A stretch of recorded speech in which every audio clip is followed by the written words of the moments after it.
Okay, so everything you gather in the pre-snap, you have to confirm it after the snap is made. So what we talk about is we will read through the goalpost. So when we take that snap, we catch the football, our quarterback's vision, and this could change by play, and I'll cover this towards the end.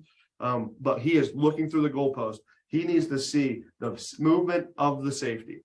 Okay, so if there's any defensive guys in here, you know that a safety can do a couple different things.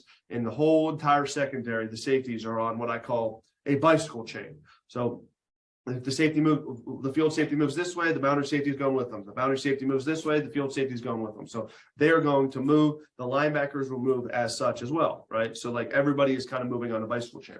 So the boundary safety movement is who we're talking about right now. Is he going straight back? So what I mean by that is he slowly scooching back, right? Or is he flat-footed sitting there, right? Right now, if he's doing that, I know it's some kind of quarters coverage. And right now I'm talking about a 2-by-2 formation.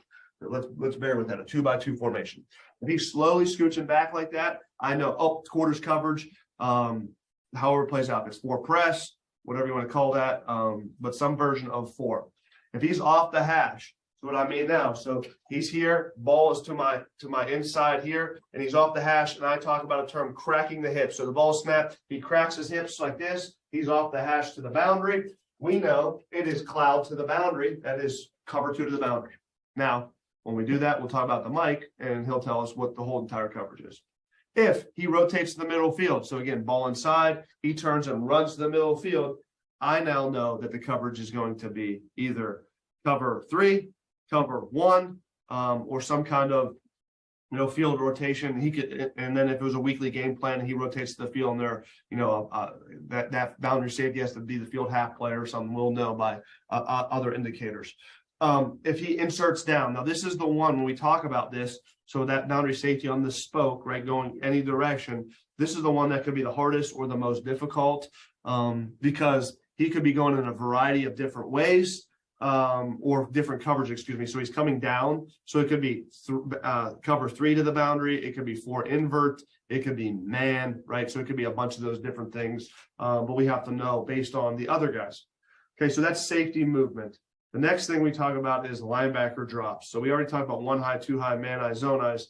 Now we're going to talk about linebacker drops, right? So is it zone drop or man drop? So when we're reading through the goalpost and we see the boundary safety and we're keying the near linebacker, a man drop for a linebacker would be as simple as he's here, he's just sitting there, just shadowing the running back. Those 2 linebackers are banjoing him. He's not moving anywhere. He's not getting any depth. He'll freeze his feet, and if he gets any depth, he'll be late. And then a zone drop, he's backing up right to his spot. So it's kind of easy to see, or the will linebacker is turning a wall and carrying the slot receiver or whatever it is, or trying to get hands on number 2, all that. So those are the indicators we talk about. So pre-snap identification, 1 high, 2 high, man eye, zone eyes, linebacker skew or safety rotation, and then post-snap confirmation, safety movement. Is he going straight back?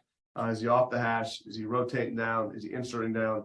And then the linebacker drops. Is there a man drop? Is there a zone drop? Whatever it may be. So that's kind of how we talk about that. I'm going to show some